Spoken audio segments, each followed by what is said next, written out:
Hello, welcome to HFMA Talk, the podcast for NHS Finance. I'm Sarah Day, Policy and Research Manager at the HFMA. In this episode, we talk to Anthony Robson. Anthony is the Finance Director at QE Facilities, a wholly owned subsidiary company of Gateshead Health NHS Foundation Trust. Estates and facilities teams have played a key role in enabling the NHS to deal with the Covid-19 pandemic, as hospitals have had to rapidly adapt their premises to work on an almost single disease basis. Anthony describes how his organisation has supported the NHS through the pandemic, not only delivering estates and facilities services, but also helping to protect against fraud when some seek to take advantage of the crisis. Hello Anthony, thank you so much for finding time to talk to us today. Hello Sarah, nice to meet you. So could you start by telling us a bit about your role in your organisation and what you do? Yeah, sure. My main role is Finance Director for QE Facilities Limited, which is a wholly owned subsidiary of Gateshead Health NHS Foundation Trust. So primarily finance-based, leading the finance team, leading the company, and you know that is my primary role. And so what's the purpose of QE Facilities? How come you are a wholly owned subsidiary? Well, what we did 5 years ago now, 5.5 years ago, was set up a subsidiary company in order to enable the FT to really build on its income base and help towards the financial sort of crisis that was prevalent throughout the service, I think, at the time.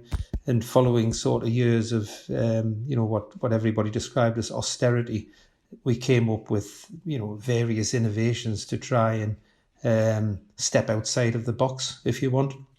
QE Facilities was born very much of commercial aspects of bringing sort of external commerciality into the NHS arena. A lot of dependency was always born on services that were contracted out services, and in many cases, what we thought we would be able to produce the same level of service, but from within. So it was very much something that we hoped would enable success out in the commercial market and be able to compete with commercial companies who were currently delivering services within the NHS. Where we ended up going was down a road which started in one direction and turned in several other directions as time went on.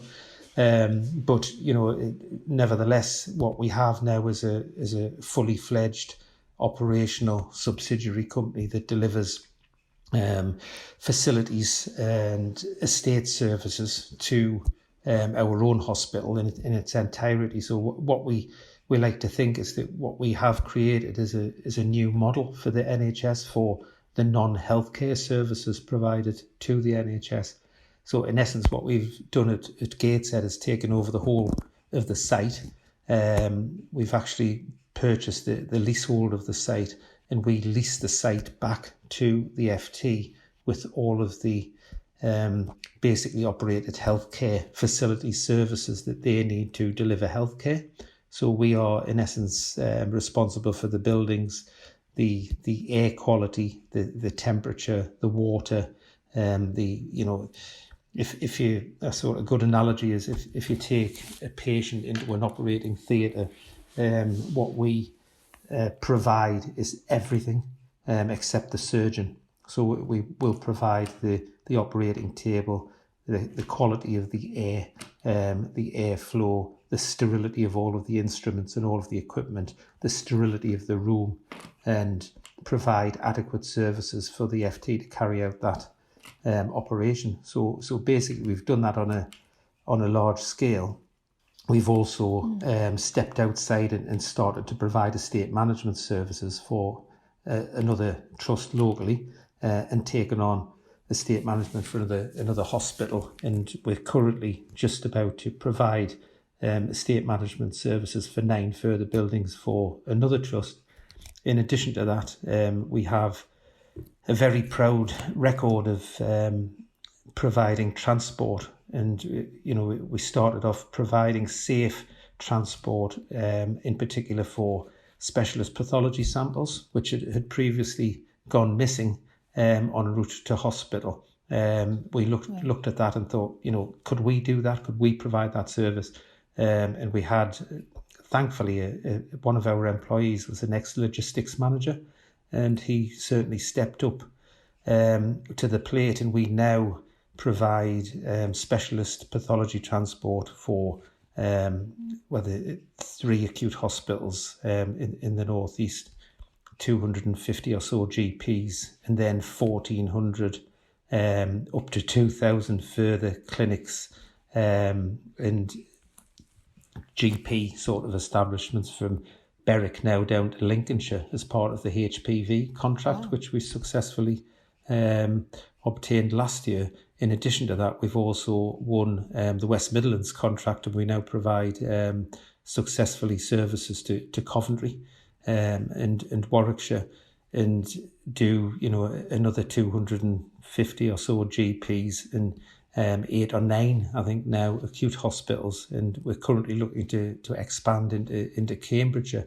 So, I mean, it sounds really great, but the real benefit of this is this was all previously provided by external providers, so that the money sort of flowed outside of the NHS. And one of the great ideas of the subsidiary from day one was to have more money within the NHS flowing back into the NHS, and the great sort of end result of that is everything that we make in terms of profit goes back into Gateshead Health. It's consolidated into their financial position, and it's retained within the NHS. So from a sort of macroeconomic public sector sort of contrast, what you have is that the Treasury, instead of seeing money flowing out into the private sector and the economy that way, it's actually flowing back through ourselves, back into the NHS and retained within the marketplace.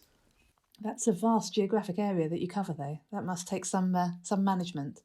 It does. It's very, it's sort of from day one. Expansion is difficult with any commercial venture that you go into. We're very, very mindful of that, and very mindful as well of the support that we get from our,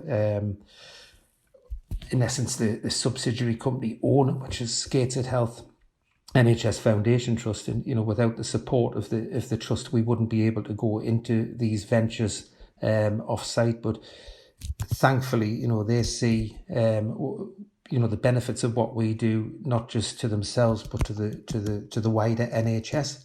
I mean, geographically, we have sort of contractual interests in large areas of the country now, but it's virtually become like a franchise. We have a model that works really well. We get samples collected, so from a GP, literally, if you went to the GP and had a blood sample, we've got that sample to the laboratory within 4 hours, no matter where you are or where it is. We managed to do that, and it's an exceptional feat, and provided for by a very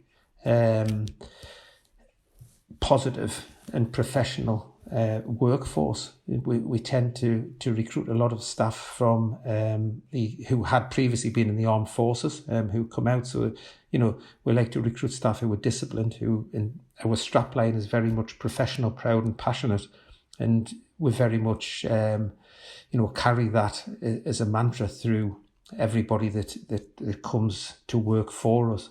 And the beauty of the commerciality of it is that we compete with the private sector, win contracts, and are able to deliver a better service. The other side of that, the consequence of that, is that we don't provide the NHS pension, and simply, if you want to be commercial, there's no way you could compete with the commercial sector. So on day one, we had sort of neighbours who had outsourced a lot of their facility services to G4S and Sodexo and other private sector providers. We didn't want that to happen. We wanted to keep the service within the NHS. To do that, we had to offer different terms and conditions. But what we do offer is, what we certainly consider to be reasonable terms and conditions. We don't, offer sort of bargain basement, 0 hours, minimum wage. We offer good rates of pay, and that's reflected in our staff retention. So we now have something like 650 at the latest count, I think, staff on board within the company. And we've gone from day one where we provided, we had turnover, say, of a couple of £1 million. We now turn over in excess of 55 million. So we're heading towards £60 million worth of turnover, which is, fantastic. It's a fantastic good news story. It really is.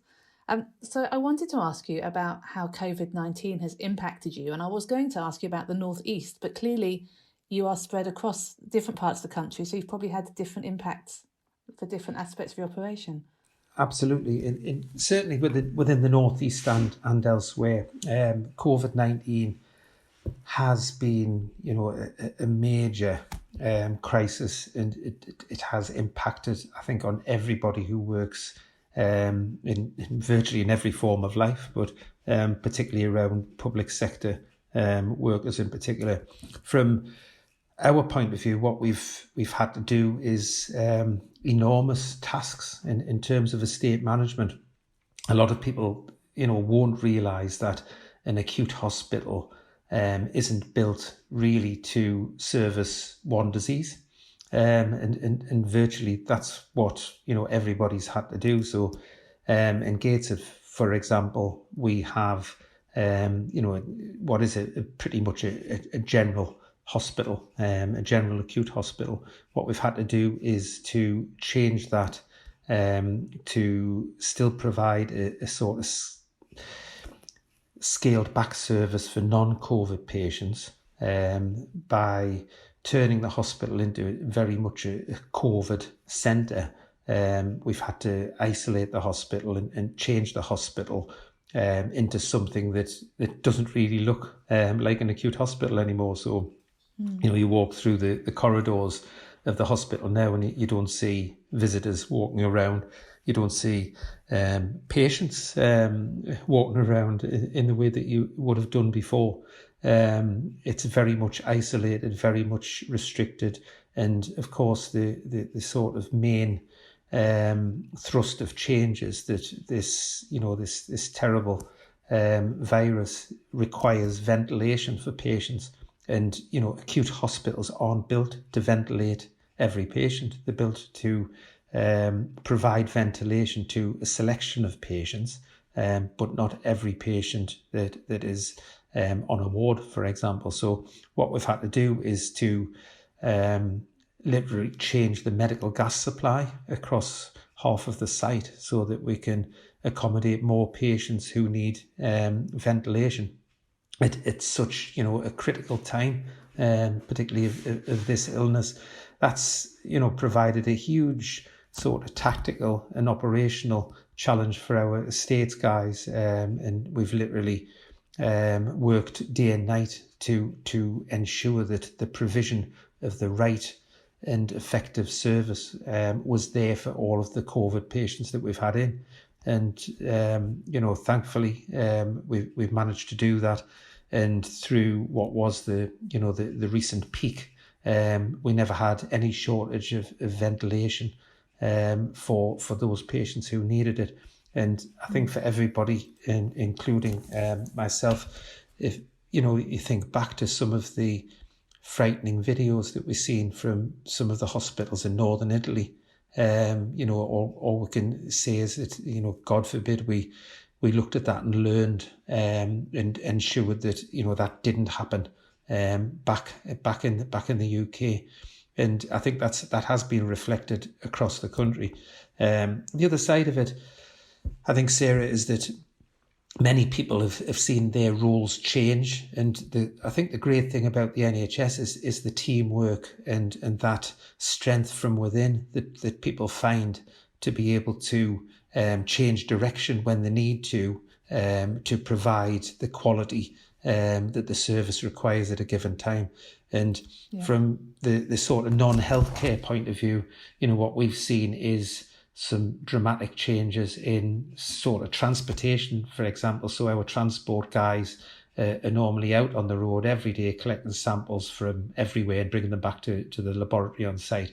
That's pretty much changed dramatically because all of a sudden you haven't got HPV tests going on in clinics. A lot of routine tests have been scaled right back. So we had a sort of surplus of transport available, really. But what we've done is turn that into a positive by giving more resource up to those who need it locally. So we've sort of changed the way in which we do discharge on the site. We've taken over the discharge lounge and provided patient transport services to get patients literally from the hospital back home once they've been discharged. That's been really positive and is sort of ensured that the discharge experience for a patient has been enacted more quickly than it was before, and has been a very positive experience for both the patients and for our guys who've loved doing it and being involved with it. In other cases, we've had to turn our hands to more of the distressing tasks that you have to do in a crisis. So obviously the number of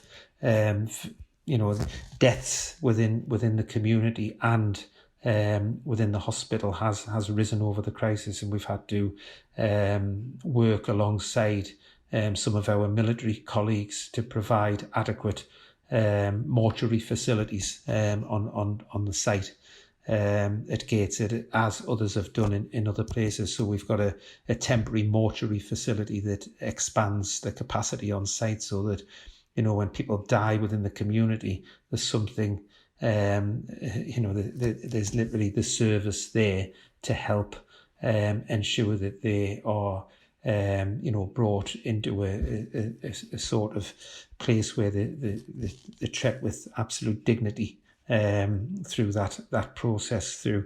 And that's been difficult to be part of in many respects. We've had to buy vehicles at short notice, have them adapted literally because local funeral directors haven't been able to cope. And that's widespread across the NHS, but it's one of the things that just happens in the background, and nobody wants to read about it in the newspaper or hear about it. It's one of those things which is an expectation, really, where people just do rise to the occasion, it's I could tell you 1,001 sort of stories from the sort of COVID experience, but I mean, for all of us, for myself as a director, I've been probably involved in many more operational meetings. I'm on call for days and some weekends. So from a tactical point of view, if QE Facilities has any issue, and there could be many, we're there on site working with people to ensure that any sort of crisis, immediate crisis with a service provision is averted quickly. So, I mean, a little example of that today, I've just spoken earlier to a lady who's a director of a company who's flown some PPE supplies into Heathrow, and they are currently, as we speak, I'm looking at my watch, they are about an hour and 20 minutes away from our hospital now, which is fantastic news because there's 1,000 gowns which are in real short supply, and these ones can actually be reused, so they can be re-sterilised, which is even better. So, it's looking at the sort of provision of things that you wouldn't normally be involved with. PPE is the countrywide, worldwide shortage, and you've got to step away from a lot of the things that we see in the press to appreciate that people are going to absolutely enormous lengths, and that's people within the NHS, outside of the NHS, nationally and internationally to help others be provided with the equipment that they need to treat the patients of this terrible illness. And it has been difficult because nobody could have envisaged the amount of PPE that would have been needed. No government in the world recognised that, and it's you're left to work together with everybody to try and make it happen. And touch wood, to date we've made it happen, and that's with the help of people who normally provide PPE to the building industry, the construction industry, asbestos removal. You've had all sorts of people stepping forward to say, oh, we've got some PPE, you can use this. And, that's been absolutely fantastic. But from the logistics point of view, one of the things that I've been involved personally with is to provide a service from procurement and financial and in terms of distribution to help out care homes across the northeastern Cumbria. So the CCGs locally and NHS I&E have realised that potentially what we have is a crisis within the community, because vast numbers of care homes, funeral directors and other sort of community-based services just didn't have the PPE that they needed. And what we've done is QE Facilities has in essence procured that on their behalf from sort of framework and non-framework providers. And that's been a huge challenge, because we've had to move vast amount of PPE out to communities, but at the same time move vast amounts of money around the service to make it work. And that in itself is the accountant for it would put most accountants off, because everybody's dealing with somebody else's goods. So have you had to change your procurement processes at all then to deal with that? Just the speed of having to buy stuff? Yes, absolutely. I mean, one of the big things that we've seen is the resurgence of something I hadn't myself seen since I think the 1980s, which is the pro forma invoice. And the pro forma invoice is the invoice that demands money up front before goods are dispatched. And this is, a huge risk, something that in the NHS we wouldn't normally do. And across the public sector, you wouldn't normally do it, you wouldn't normally see it. We have very strict procurement framework contracts in place to enable things to happen, where people get paid quickly within 30 days, but certainly not paid up front in the vast amounts that we've seen. And this is, it's a bit of a double-edged sword, because you've got the crisis within the financial market and the sort of commercial market generally is one where all of a sudden there's a shortage of cash, because a lot of companies aren't doing what they would normally do. They're not generating the income. They haven't got the cash to be able to lay out on orders. And genuinely, they're saying, actually, we haven't got the cash. Can you pay us up front? In most cases, we're saying, yeah, we'll do that. We've got a lot of companies that are coming to the fore for the right reasons to say, we can help. We have a supply of PPE. For example, I've spoken to a cleaning company who specialise in cleaning laboratories. So they have a supplier who they have very high quality PPE to ensure that when they go in to sterile areas to clean them, they continue to provide that sterility from entering the building to leaving it. So we've been able to procure some PPE from quite strange sort of places. The other side of it is it opens the door to fraud. I'm national chair of the VAT committee, so that's the sort of NHS HFMA based committee that's the only face-to-face meeting that's carried out with HMRC from an NHS point of view. So I have a lot of colleagues in HMRC who are very good at distributing information very quickly about things that aren't going as well as they would like, and things that look irregular. So one of these is unfortunate incidents of fraud, which is often something that happens on the back of a crisis, and you've got people who will literally set up a company, and on the face of it, it will look everything like a real company. They will say that they will provide PPE, send you an invoice, and say we'll need money up front. And that's the danger, that the public sector is defrauded by people who are willing to sort of take advantage of this situation. Thankfully, we've averted anything, touch wood, up to now.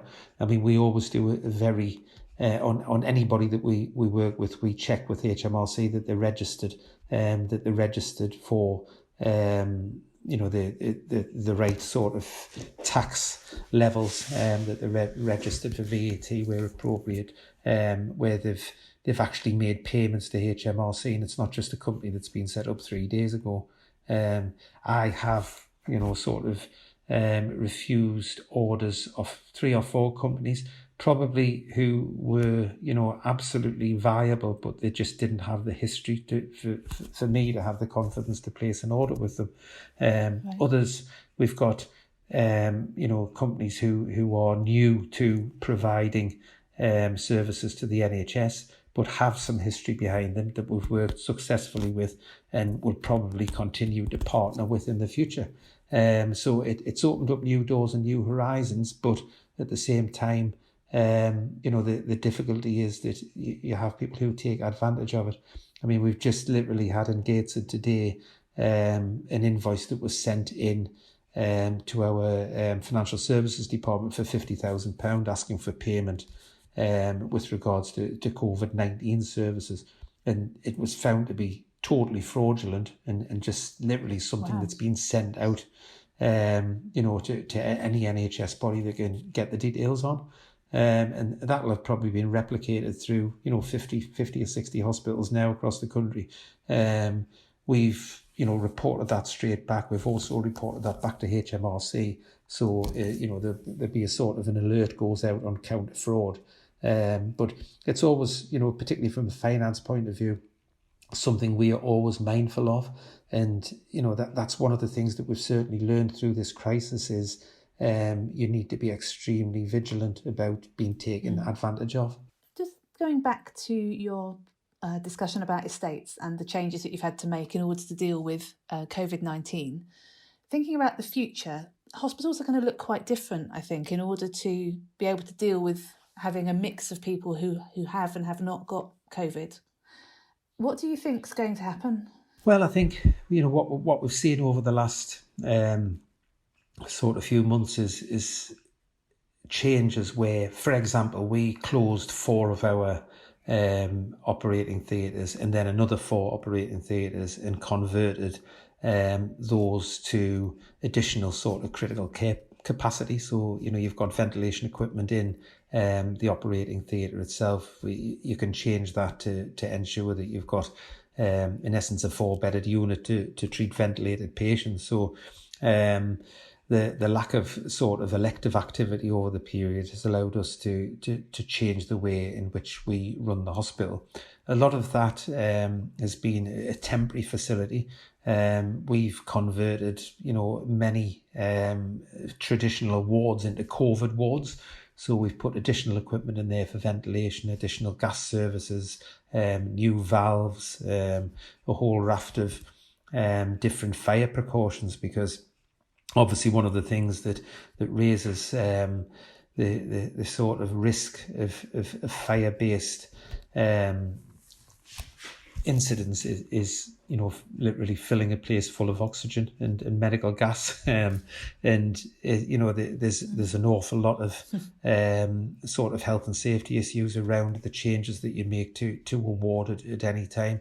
Going forward, it's the ability to be able to have COVID areas that are totally isolated from the rest of the hospital. Obviously, you need to provide those specialist services that need to be provided within that isolated unit. You need to be able to provide the level of safety for the rest of the hospital. So the transportation of a patient from say your sort of front door A&E to an isolated unit has to be taken very seriously and has to be managed very carefully.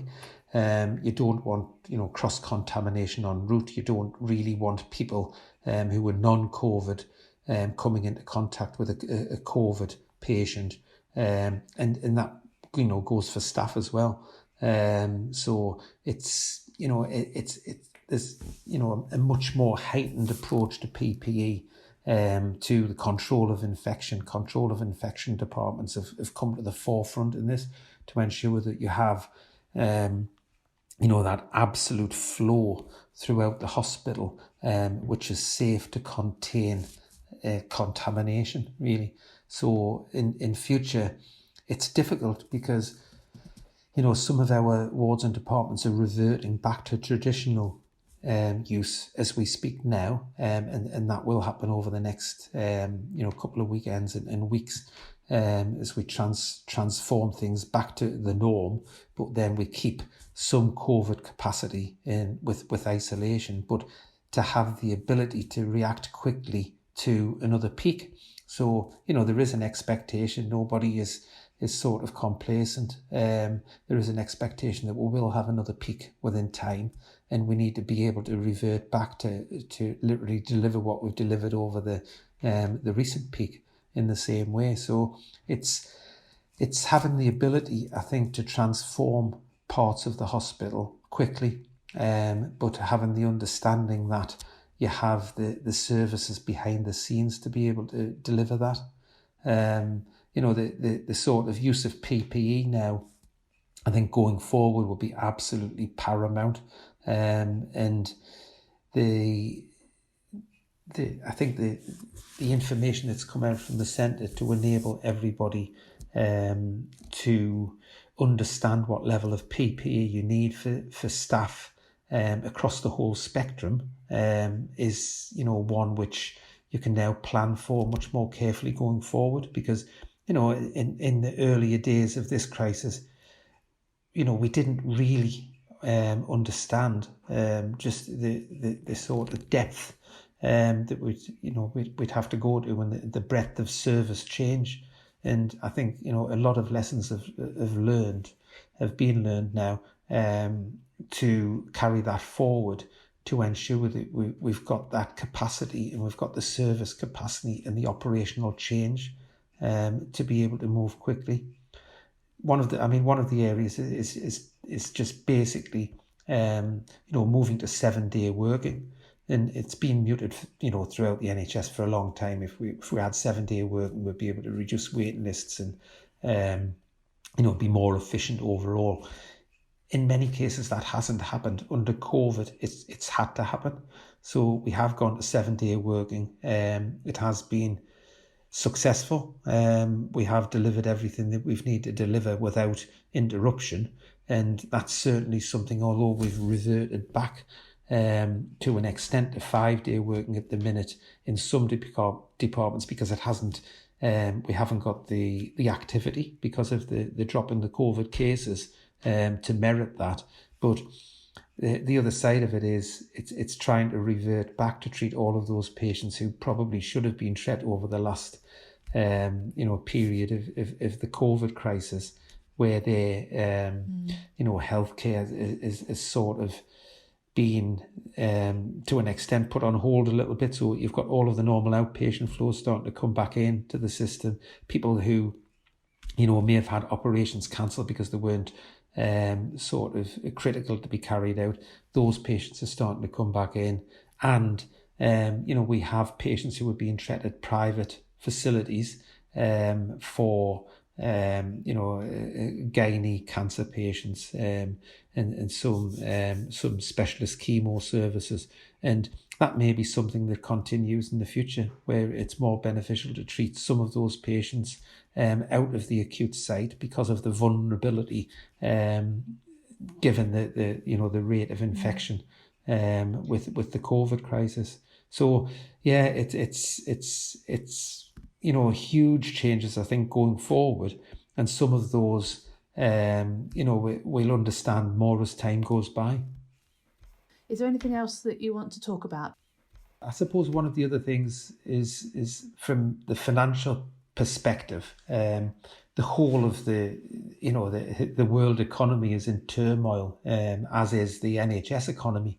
The ability to move vast amounts of money at very short notice through the system to enable all of these services and transactions to take place has been, a huge sort of feat in itself. And I think, credit to the central government and the Whitehall departments for making that happen. I spoke to a colleague from NHS England who said on the 1st of April they moved something like £30 billion around the system, and that's just unheard of.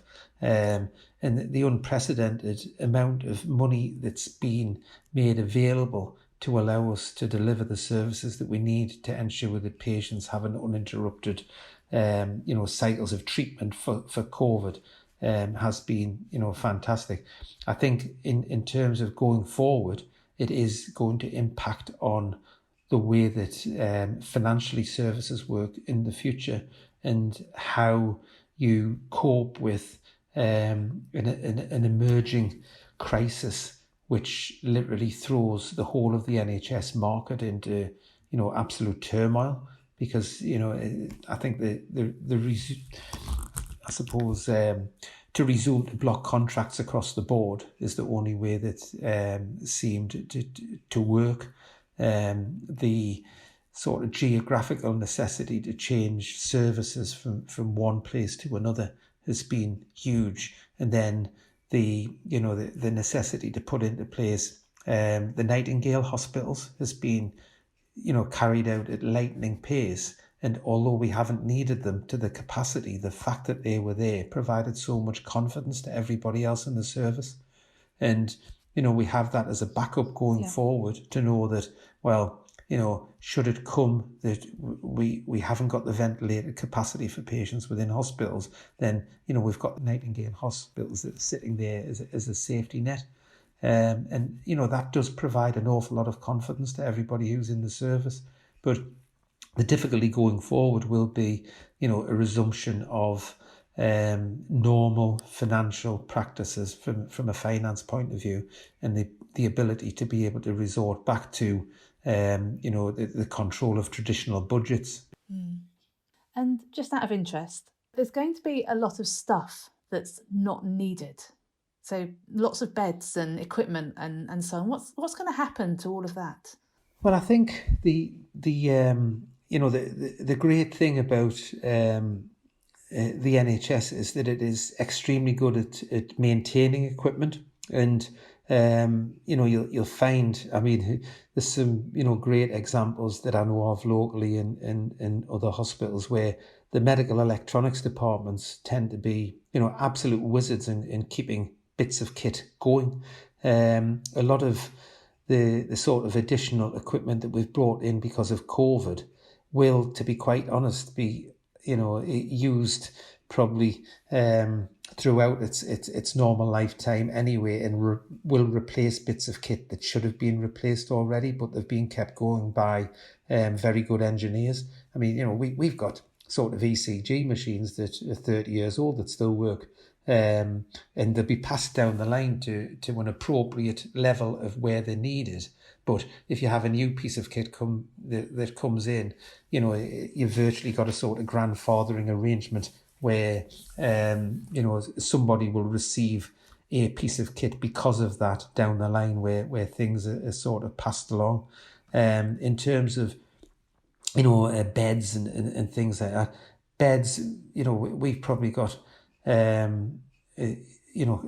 sort of 20 or 30 beds that we don't need at the minute, and I mean physical actual beds that are stored in rooms. They'll all come into use within the next few years anyway. There's a natural cycle of replacement.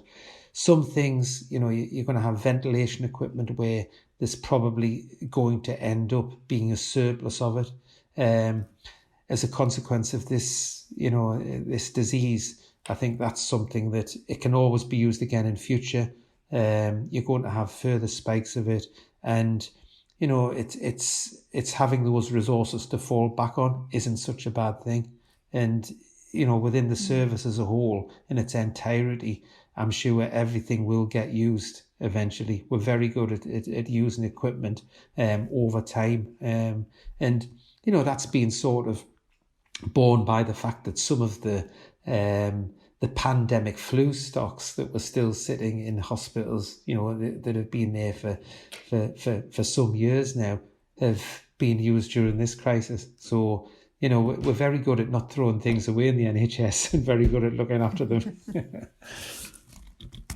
Thank you so much for talking to us today, Anthony. That's been so interesting. Thank you. To get You're welcome. Yeah, it's been really interesting to get a view from a different perspective, actually. We haven't heard much about the estates and the equipment, so that's been great. Excellent. Thank you. It's been a pleasure. All of the HFMA's COVID-19 related briefings, blogs and news articles are openly available on our website, hfma.org.uk. There is no need to be a member to access these, so please tell your colleagues. We have also launched a forum where finance colleagues from across the NHS can discuss issues and challenges in a safe space. You can sign up via the link in the network section on our website. If there are particular topics you would like future podcasts to cover, then please get in touch via our email address, policy@hfma.org.uk. Thank you for listening to HFMA Talk. Don't forget to subscribe to this podcast to keep up to date with new episodes.